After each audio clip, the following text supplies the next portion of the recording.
கடந்த பல வருஷமாவே சனாதனிகள் கைதியும் அதே போல உயர்சாதியினர் கைதியும் தான் நீதிமன்றங்கள் இருக்குது அப்படின்னு ஒரு வார்த்தை. அதாவது இந்த நாட்டில் அதிகாரங்கள் 4 வகைகளாக பிரிக்கப்படுகிறது. நிர்வாகம், பிரைம் மினிஸ்டர், அட்மினிஸ்ட்ரேஷன், நீதிமன்றம். இந்த 4ம் ஒன்றாக சேர்ந்திருந்தால்தான் நமது ஒரு மக்களுக்கு நல்லது செய்ய முடியும், நாட்டிற்கு நல்லது முடியும். இதில் ஒன்றுக்கொன்று மோதல் ஏற்பட்டால் அதில் பல்வேறு பிரச்சனைகள் வரும். நீதிமன்றத்திற்கும் நிர்வாகத்திற்கும் பிரச்சனை ஏற்பட்டால் எந்த செயலையும் செய்ய முடியாத ஒரு சூழ்நிலை ஏற்படும். அந்த மாதிரி ஒரு சூழ்நிலைக்கு இந்த மாதிரி பேசுறவர்கள் இனிமேல் பேசக்கூடாது. நான் இன்னொன்னு சொல்றேன், மதிப்புக்குரிய கலைஞர் அவர்கள் இறந்து போனார்கள். அப்பொழுது முதலமைச்சராக இருந்தவர் அண்ணன் எடப்பாடி அவர்கள் மூலம் முதலமைச்சராக இருந்தாங்க. மெரினா கடற்கரையில் இடம் கொடுக்கக்கூடாதுன்னு சொல்லிட்டாங்க.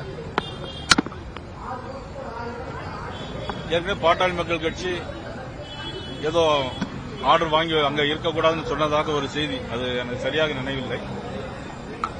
ஆனால் உடனடியாக மதிப்புக்குரிய முதலமைச்சர் ஸ்டாலின் அவர்கள் நீதிமன்றத்துக்கு போனார்கள். மெரினாவில் இடம் வேணும்னு சொன்ன உடனே நீதிமன்றம் உத்தரவு கொடுத்தது. ஆனால் எடப்பாடி அவர்கள் எந்த மறுப்பும் தெரிவிக்கவில்லை, நீதிமன்றத்துக்கு எதிராக எந்த மறுப்பும் தெரிவிக்கவில்லை. அதனால உடனடியாக அந்த கலைஞர் அவர்களுடைய இடம் மெரினா கடற்கரையில் வைக்கப்பட்டது.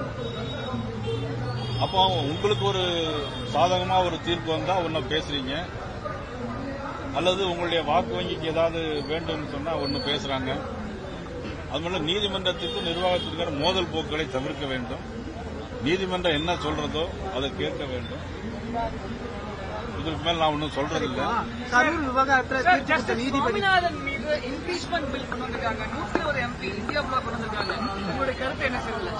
இல்ல, அது தவறானது, ஒரு தவறான முன்னுதாரணம். பிறகு நாடு மிக மோசமான ஒரு சூழ்நிலையை சந்திக்க நேரிடும். இதெல்லாம் தேவையில்லாத ஒண்ணு. இந்த மாதிரி மோதல் போக்கு கைவிடணும். திராவிட முன்னேற்ற கழக அரசு தன்னுடைய முடிவு காலத்தில், ஆட்சியின் முடிவு மட்டுமல்ல, இனிமேல் வர முடியாத நாட்டில் இனிமேல் இந்த மாதிரி போக்கை மக்கள் ஏற்க மாட்டார்கள்.